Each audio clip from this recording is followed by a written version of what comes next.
Assalamu Walaikum. Hello friends, how are you?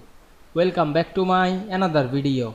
In this video, I am going to show you how to insert a picture into an Excel spreadsheet. Let's get started. At first, you have to open your Excel workbook. Now we want to insert a picture. At first, go to the insert menu. Select the picture option.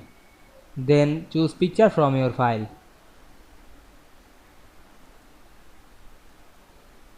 Now we can see here many picture. Now I am select only one picture and click insert.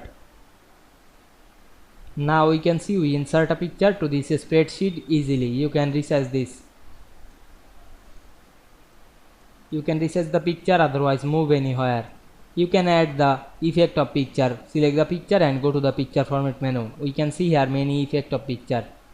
You can make the soft edge rectangle, otherwise the simple frame white or another style. Now I am added the simple frame white. Now we can see we insert picture into an Excel spreadsheet easily.